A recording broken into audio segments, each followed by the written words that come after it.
नमस्कार दोस्तों।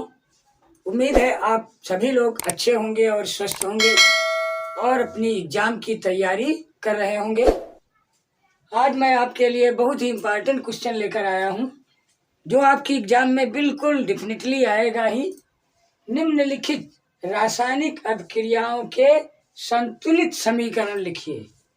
तो सबसे पहले दोस्तों लिखना है रासायनिक समीकरण, इसके बाद उन्हें संतुलित करना है। तो आइए स्टार्ट करते हैं। पहला खंड, हाँ देखिए, hydrogen plus chlorine gives out hydrogen chloride. तो देखिए, hydrogen H2 plus chlorine Cl2 gives out HCl, hydrogen chloride. अब देखिए, इसको संतुलित करना है। तो देखिए, तीर का निशान जहाँ पर लगा है, इसके पहले लेफ्ट हैंड साइड यानी बायां पक्ष, और तीर के इधर राइट हैंड साइड दायां पक्ष। दोनों पक्षों में तत्वों की संख्या समान करनी है। तो देखिए, यहाँ पर H की संख्या 2 है और ये अकेला तत्व है, इसलिए इसको घेरे में बंद कर देंगे। फिर दूसरा है Cl की संख्या 2 है। इसके बाद राइट हैंड साइड में H की संख्या 1 और Cl की संख्या 1 है। तो देखिए, मिलान कीजिए। यहाँ पर H की संख्या 2 है, यहाँ पर H की संख्या 1 है, इसलिए हम इसको 2 से गुणा कर देंगे। 2 एकम 2, 2 एकम 2। अब देखिए, यहाँ पर H की संख्या 2 है, यहाँ पर H की संख्या 2, यहाँ पर Cl की संख्या 2, यहाँ पर Cl की संख्या 2, अर्थात हमने किसको गुणा किया है? ये Cl को। ये समीकरण संतुलित हो गई। इसके बाद देखिए, इसका दूसरा खंड, देखिए, zinc plus silver nitrate gives out zinc nitrate plus silver. तो देखिए, zinc Zn plus silver nitrate AgNO3 gives out zinc nitrate ZnNO3 का whole twice plus Ag silver. अब देखिए, समीकरण संतुलित नहीं है, इसको संतुलित करना है। तो देखिए, लेफ्ट हैंड साइड से Zn की संख्या 1 है और ये अकेला तत्व है।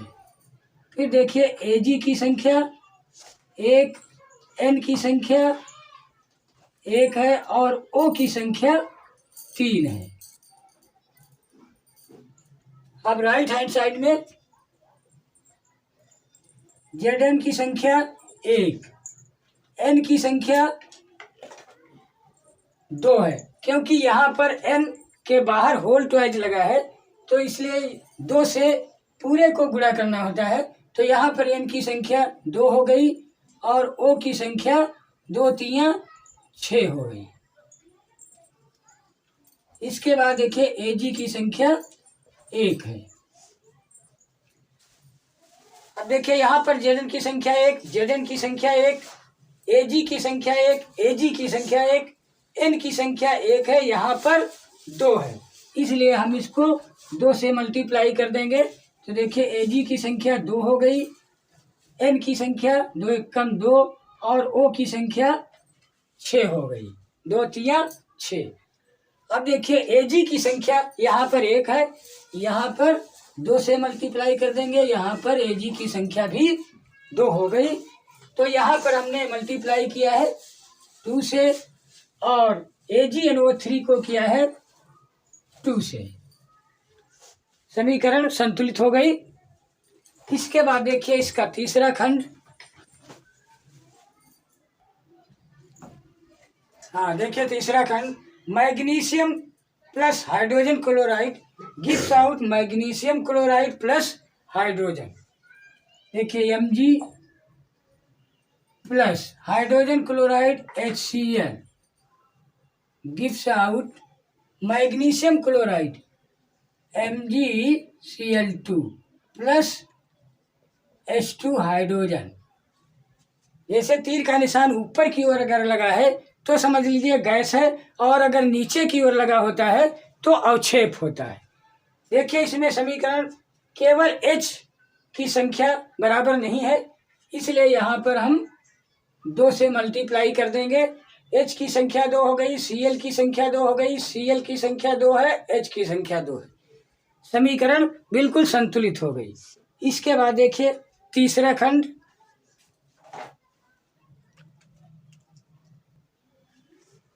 हाँ देखिए चौथा खंड है, आयरन प्लस जल gives out iron oxide plus hydrogen. तो आयरन Fe प्लस जल H2O gives out iron oxide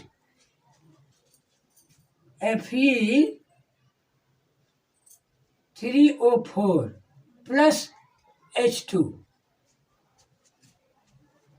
iron और जल के संयोग से iron oxide Fe3O4 plus H2। अब देखिए समीकरण संतुलित नहीं है, तो इसके लिए पहले लेफ्ट हैंड साइड में देखिए Fe की संख्या 1 है और ये अकेला है। दूसरे में देखिए H की संख्या 2, O की संख्या 1 है। राइट हैंड साइड में Fe की संख्या 3 है और O की संख्या 4 है। इसके बाद H की संख्या 2 है। अब देखिए यहाँ पर Fe की संख्या 1 है, यहाँ पर 3 है, तो इसको हम 3 से मल्टीप्लाई कर देंगे। Fe की संख्या 3 हो गई। Fe की संख्या 3 है, लेकिन यहाँ पर H की संख्या 2 है, यहाँ पर H की संख्या 2 है, लेकिन O की संख्या यहाँ पर 1 है और यहाँ पर 4 है। तो यहाँ पर हम इसको,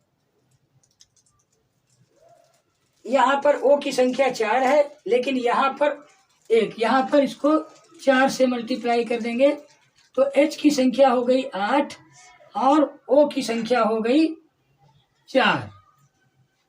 लेकिन अब देखिए Fe की संख्या 3 है, Fe की संख्या 3 है, O की संख्या 4, O की संख्या 4, H की संख्या 8 है, H की संख्या 2 है, इसलिए यहाँ पर हम 4 से मल्टीप्लाई कर देंगे। यहाँ भी H की संख्या 8 हो गई। तो हमने किसको मल्टीप्लाई किया?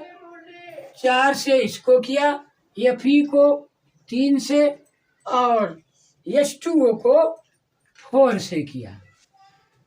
अब ये आपकी समीकरण बिल्कुल संतुलित हो गई। उम्मीद है आप लोगों की समझ में अवश्य आ रहा होगा, और ये समझ में आ रहा तो प्लीज़ मेरे चैनल को सब्सक्राइब कर लीजिए। Thank you very much.